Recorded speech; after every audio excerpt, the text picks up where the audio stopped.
We turn now to former FDA Commissioner Dr. Scott Gottlieb. He also sits on the board of Pfizer and joins us from Westport, Connecticut. Good morning to you, Doctor. Good morning. Dr. Fauci said we would know no later than Friday whether this pause on J&J would be lifted. You may not want to answer this question, but if you were still FDA Commissioner, would you have gone ahead with this pause? Well, look, I think this is a decision for FDA to make. Right now, it's before the CDC's advisory committee, which I think creates some of the challenges around the process that they've outlined for how it's going to be decided that this gets resumed, the use of this vaccine gets resumed. I think it was a reasonable step to pause use of the vaccine while they investigate these cases, but I do believe this vaccine is going to continue to play an important role, and we need to find a pathway to bring this back to the market with perhaps additional warnings, perhaps additional information on who's most indicated for this vaccine, given the fact that these risks do seem to be related to the vaccine based on what we know right now. When you say restrictions, you mean certain age groups or certain genders?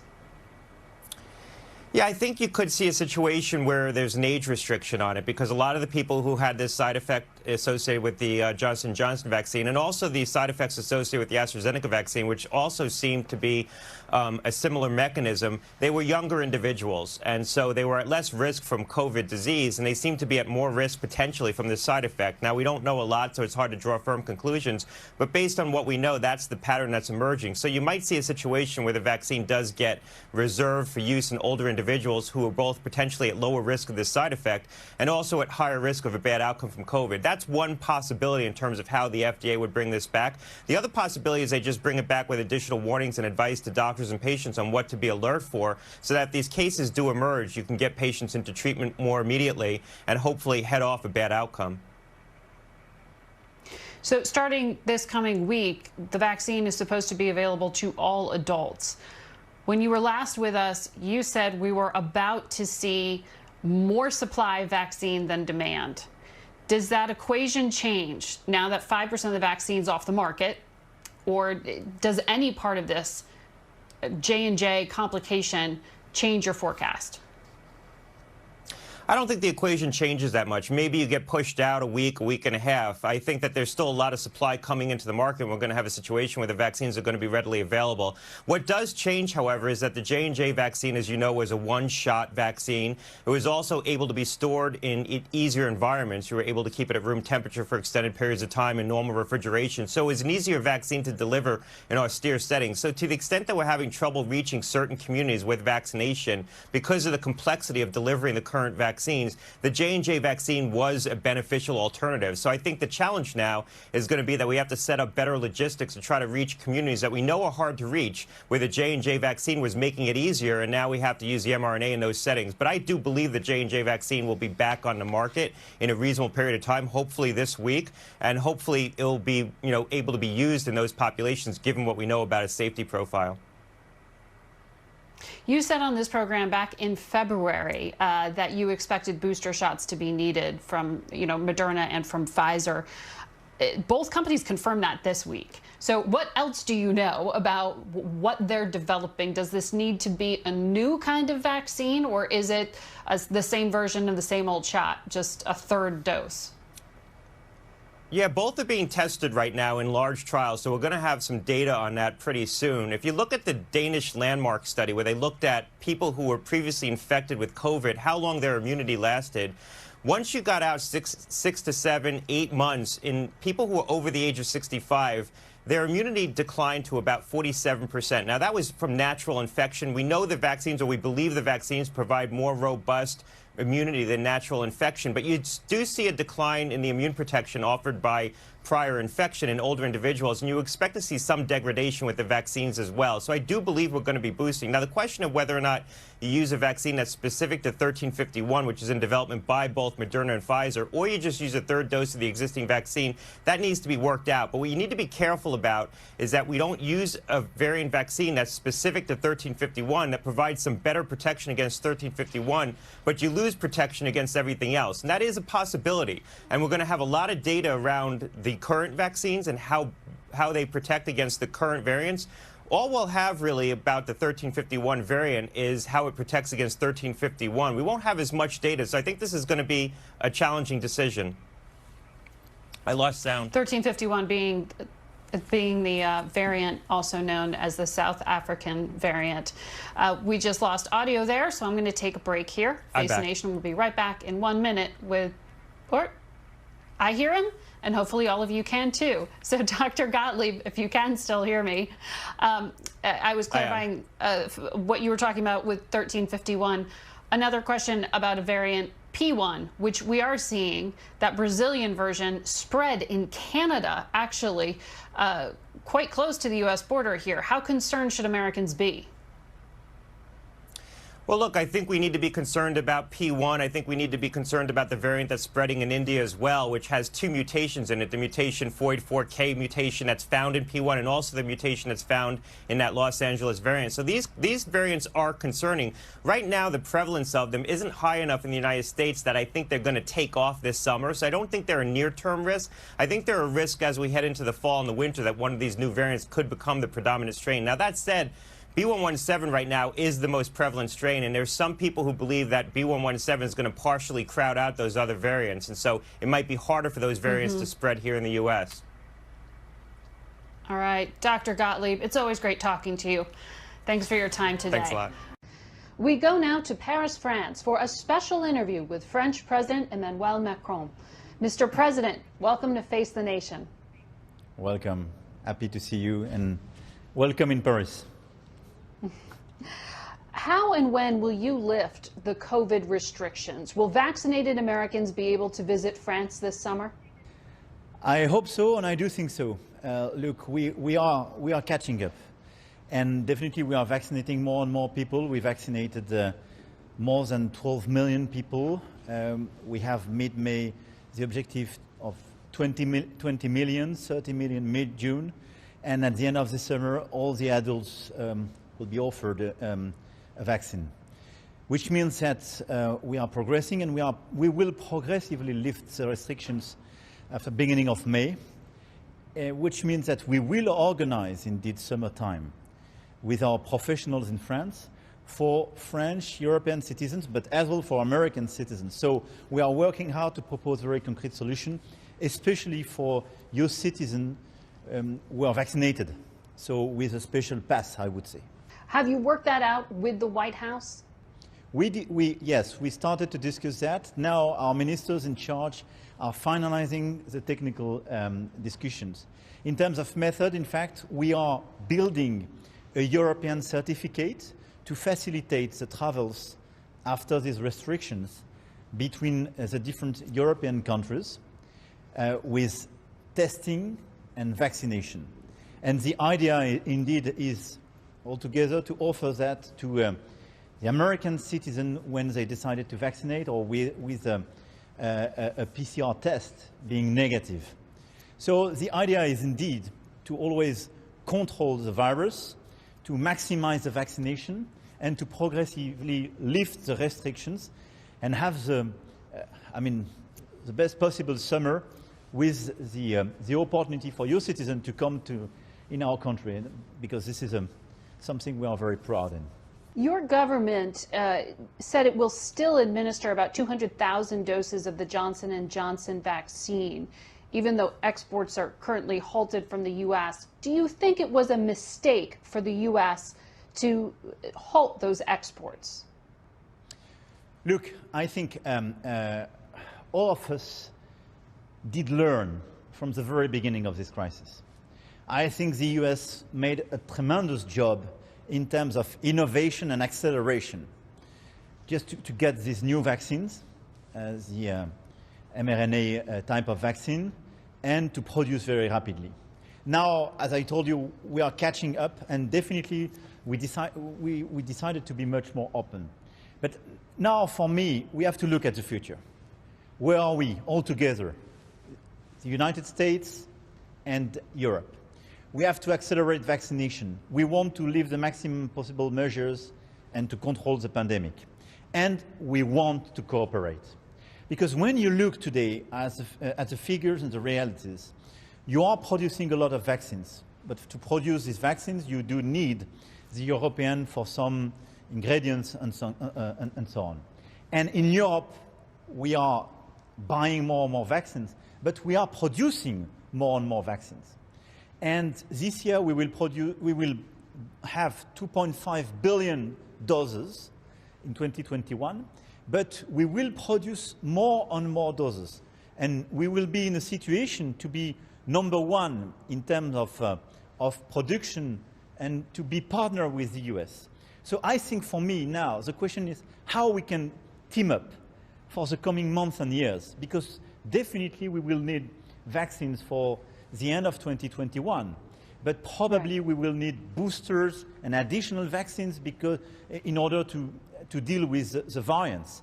And we have to team up together to help the rest of the world to be vaccinated. So for me now, everything is about acceleration, more production in Europe and in the US, and partnership for our people, but as well as the rest of the world. But Mr. President, the European Union has been slow, as you know. That has hurt your country in rolling out these vaccines.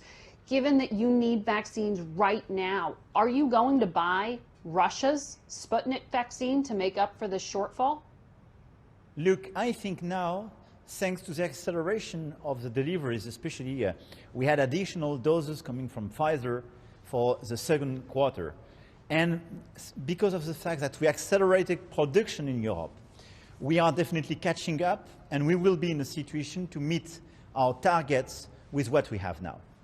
There a few member states decided to have discussion with Sputnik, but we have a very few simple principles. First, if there is no recognition of a vaccine by our European sanitary authorities, there is no way to use this vaccine on our soil. And at this stage, the Russian vaccine is not recognized by our authorities. We have discussion, but it will take weeks, not to say months.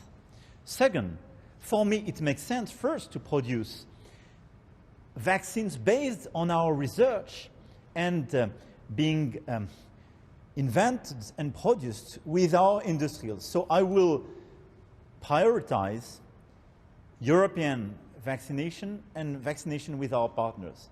So I don't think that the Russian vaccine today is a solution to an acceleration, because it will take time to have the authorization of the European agency, and it will take time to produce on our continent such a vaccine. And I think it's much more efficient to accelerate production of Pfizer, Moderna, AstraZeneca, Johnson & Johnson, Valneva, Sanofi, which is arriving in a few months, and some others, and CureVac. So I think we have to focus on these first types of vaccine. When will you give away that 5% of vaccine doses that you say rich countries like yours should give to poorer countries? Look, 1 year ago we started to have such an initiative called ACT-A, which is an initiative endorsed by the G20 for full solidarity vis-à-vis the poor countries. For very simple reasons, for moral and ethical reasons, but as well for pragmatic reasons. Because all the poor countries are hurt, as we are, by the pandemic. But their economy is sometimes destroyed or very traumatized by the consequences of the pandemic. And because if we don't vaccinate in these countries, there is no way to get rid of the virus. Because if we leave these countries being contaminated by COVID-19 in South and Latin America, in Africa, you will have more and more people being contaminated. You will have new variants, and they will come back in our countries. So I think this is not efficient just to be focused on a rich country. So 1 year ago, we launched this initiative. This is to help them to vaccinate, and this is to help them basically as well to precisely improve their health system, because this is as important as vaccination, diagnostics, and treatments. We started to do so. Now we have to accelerate.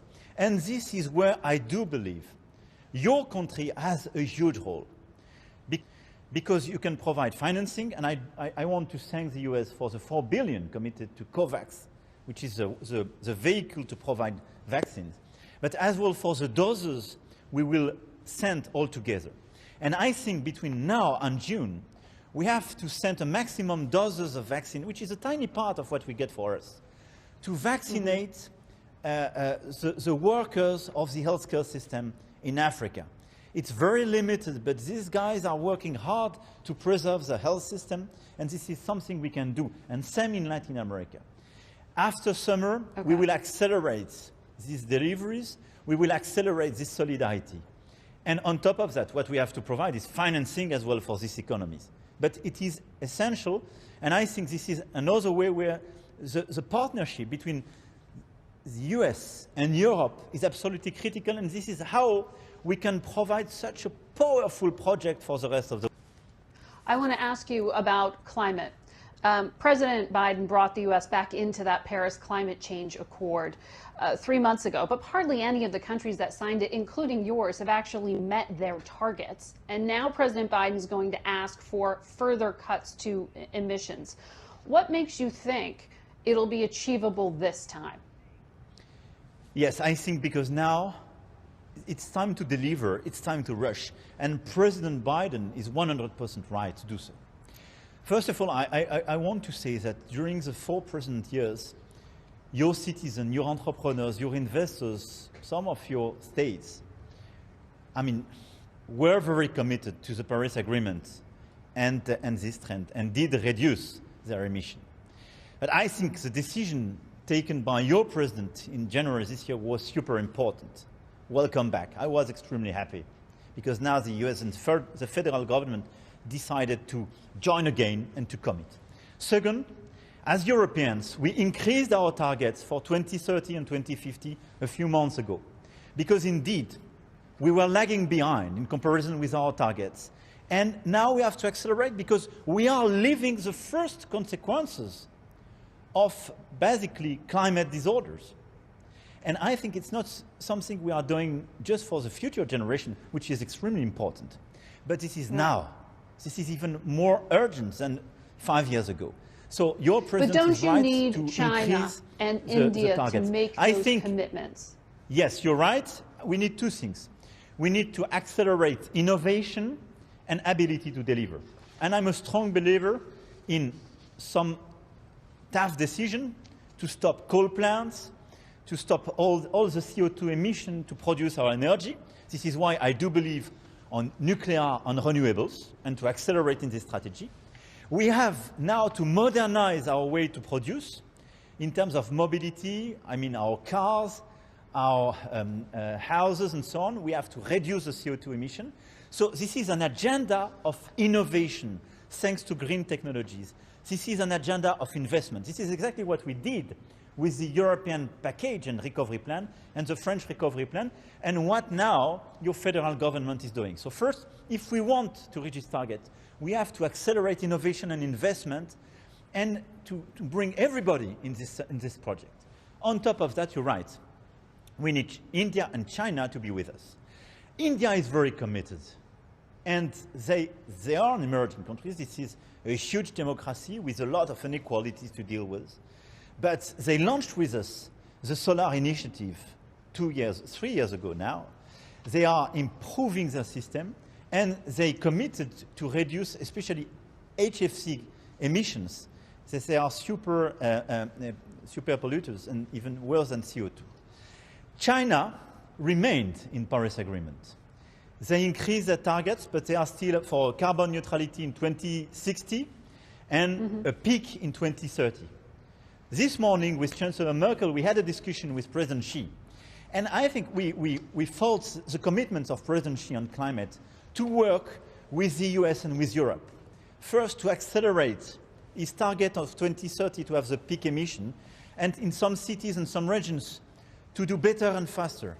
Second, he announced this morning his decision to join what we called the Kigali Amendment, which means to reduce the HFC emissions for his countries, which is don't these things ultimately put a burden, though, to fight against this effect? Don't leaders like yourself need to just speak plainly to the public and say, look, this needs to happen. It may cost you your job. It may mean prices go up, but this is a price that all of you have to pay in order to meet these targets. Look, I think, obviously, we will have to change a lot of things in our economy. And I think what we have to do is an agenda of investment and innovation. But indeed, we have to increase the price of carbon, And we have to help this transition to happen for our entrepreneurs and our households. If you go to the White House or the Élysée Palace to say, now guys, you will have to adapt yourself, you will pay a much higher price and so on, I can tell you, you will increase social inequalities. I did such a mistake, I have to say, and I can tell you in 2018, because we underestimate the impact on middle classes. So you have to accompany people. And this agenda is a green and social agenda, is a green and investment agenda. And we have to accept for a few years to invest public money in these transitions, to help innovation and diffusion of this innovation. You have to accept to change business models and behavior of investors to finance green investments and to penalize those who don't make this move. And you have to accept to accompany your households to make these investments and make it feasible for them. This is something totally new. This is a revolution. But this revolution, if you want it to happen, we have to help middle classes and poor people to make this change with us. This is a comprehensive and inclusive agenda. I'm sure about that now. And I can tell you with a lot of humility, I'm even more sure because I made mistakes myself. Mr. President, there are roughly 31,000 Russian troops amassed on the border of Ukraine right now. What will France do if Vladimir Putin invades? I think this situation is unacceptable. And Chancellor Merkel and myself spoke with President Putin a few days ago. I received a few hours ago President Zelensky, President of Ukraine, and we had a discussion as well with Chancellor Merkel. And we sent a very clear message, totally in line with the one delivered by President Biden. Russia has to de-escalate. This is clear. The situation today and the level of tension at the border is absolutely counterproductive and unacceptable. And we are fully committed in what we call the Normandy format, Russia, Ukraine, Germany and France, to deliver following the Minsk agreement, i.e., we want now a political process to deal with some Ukrainian regions and to pacify and Vladimir Putin has blown that off for Ukraine and Ukrainian people. And sanctions have not stopped him. Those diplomatic efforts have not stopped him. You yourself have referenced NATO as being brain dead. What is actually going to stop Vladimir Putin from invading? Look, I think what happened a few years ago when Ukraine was invaded, it's not a failure of diplomacy. It's a failure of our collective credibility vis-à-vis Russia.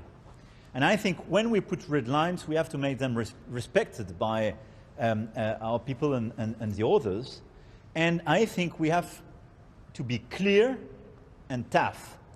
And I think what happened first in Syria provided the feeling to President Putin that now it was a Pandora box, and he provoked and basically invaded Ukraine. Right after that, we launched precisely the Minsk process, which was the beginning of a diplomatic agenda. And I cannot tell that this is a failure of diplomacy. It was a failure of a naive approach vis-à-vis Russia. I'm definitely in favor of discussion with Russia, with an open, quiet and respectful discussion with Russia. But I think that when we put red lines, we have to be sure to be credible and to make these red lines respected by the others, and to be clear when Russia doesn't respect it, or Russia or its partner. This is what happened in Syria in 2018, and together with the US and UK, we intervened in an operation precisely after the use of chemical weapons. Now in Ukraine, if we want to be efficient, we have to accelerate the diplomatic agenda, and US, Europe, all of us have to be very clear vis-à-vis Russia. We will never accept a new military operation on the Ukrainian soil, and we have to build the way to be credible vis-à-vis. Do you think that what President Biden did with sanctions will make any difference to Vladimir Putin this time? Will it stop him? I think we need an approach, to be clear, based on two pillars. One, dialogue, and I fully share as well the willingness of your president to dialogue, and I'm sure that President Putin can be ready to reopen dialogue. But if we want a better system in terms of arms control, if we want to stabilize a lot of existing crises in the world today, we need an open and frank dialogue with Russia. On the other side, will you sanction we have Russia to be if he clear invades? when we are not aligned. And I think after an unacceptable behavior, indeed, we have to sanction. This is what we did after Ukraine or after a series of crises which happened. And I think we have to define clear red lines with Russia. This is the only way to be credible. I think that sanctions are not sufficient in themselves, but sanctions are part of the package. I do prefer constructive dialogue, but to have a constructive and efficient dialogue, you need credibility. Mr. President, race is a very heated topic in this country right now, and I want to ask you about something you recently said. France is a former colonial power, but you said, in comparison of our two countries, I'm sure of one thing. We are not the United States of America. We have a preference for equality that is not found in the U.S. Our values are not quite the same. We have an attachment to social democracy, to more equality. What do you mean by that? I think the United States and Europe are facing common challenges. A rise of inequalities and hatred speeches and so on, and tensions in our societies. And race arrives, I would say, on top of that, because we didn't fix this issue. And this is an existing question in our society. In your society, you had segregation, and you managed to precisely react and reorganize your society in the 60s with positive and affirmative action and new clear policies in order to deal with this phenomenon. Our history is very different because we were colonial states, and we are at the same time, we're still countries of immigration with a lot of people coming from former colonies and from, for instance, African continent. And we have definitely this question of race, which is at the very core of our society and creating a lot of tensions when people basically are victims of discrimination, and when people are pushing racism or unacceptable speeches. My conviction is that we have to address this issue by first, transparency and fair assessment. This is why I launched new platforms to fight against discrimination, racism, and so on. Second, a quiet and open dialogue to understand how it happened. And in a certain way, to deconstruct our own history, but without any confusion. Our histories are very different. The way we behaved in the past, the way we built our own trauma are very different, even if we have common phenomena. So I think we need basically to go to the very root of this phenomenon, but we need to launch new, concrete, and determined policies to get rid of racism in our societies. This is critical. But third, we have to rebuild the unity on our societies. And one of the big risks today is to be inefficient in dealing with discrimination and to, in a certain way, to push to the fragmentation in our societies by, I would say, encouraging a sort of construction where a nation would be the addition of different races or addition of different minorities. I don't think so. I think a nation is based on unity with differences, is based on unity of projects, and we should never accept the fragmentation of this project through all these differences and specificities. So what we need in a certain way, on both sides of the Atlantic, is a policy of recognition, building our unity by being more efficient against inequalities, against discrimination, and working for unity and recognizing all the differences. This is a huge challenge, but this is one of the critical challenges of our generation. Lastly, sir, you said after the storming of the U.S. Capitol in January that it was a sign of the West's failure to rein in social media companies. You've been talking about taking on big tech. What kind of censorship or regulation are you calling for? I think, once again, this is, for me, one of the most important agenda we have together with the United States. We have this agenda on health, with COVID-19, on climate, on inequalities, and on fighting for democracy by regulating these big companies of precise social networks.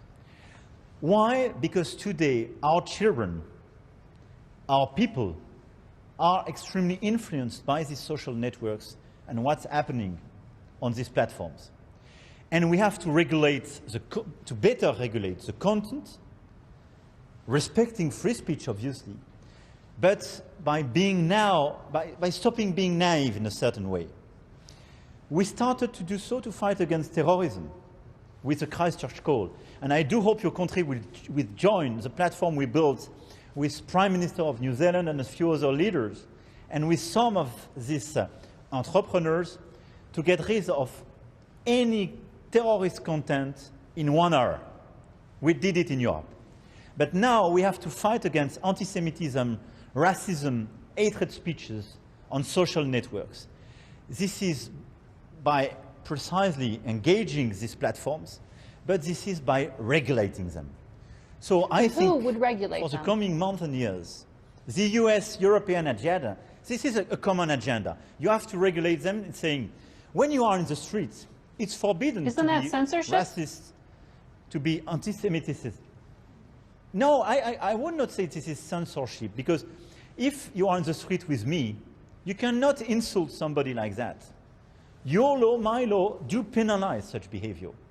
You cannot hide your face and suddenly hurt somebody. You cannot push people to go to kill other people. This is forbidden when you go in the streets, in public space. But today, concretely, it's not forbidden on social media.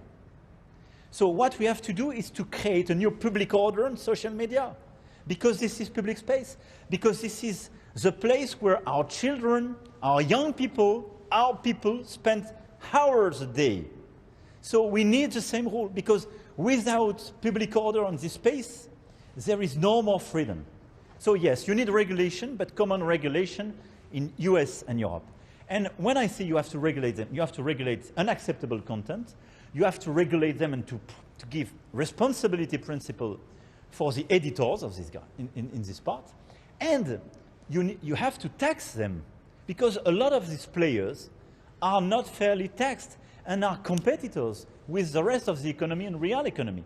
This is why I do believe in a common agenda in OECD for a common taxation of internet and social media companies. This is absolutely critical.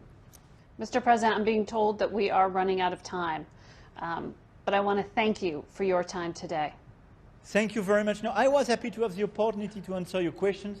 And I would just want to pass a very clear and simple message. I think we are, all of us, in the middle of a terrible crisis and a lot of fears. COVID-19, climate change, and so on, and security and inequalities and so on. I do believe that our common values, I do believe that our strong faith in open and liberal democracies is the best way to address these challenges. We will have to invent a new model. We will have to regulate this capitalism. We will have to deal with inequalities. We will have to reinvent a new narrative and new actions, new investment on green technologies, new cooperation for vaccination. I think we have the opportunity to do it together and to build and invent our future. I'm a strong believer in this positive and ambitious agenda together, and I hope we will deliver hand in hand together. We will watch for Thank that, you. Mr. President. Thank you.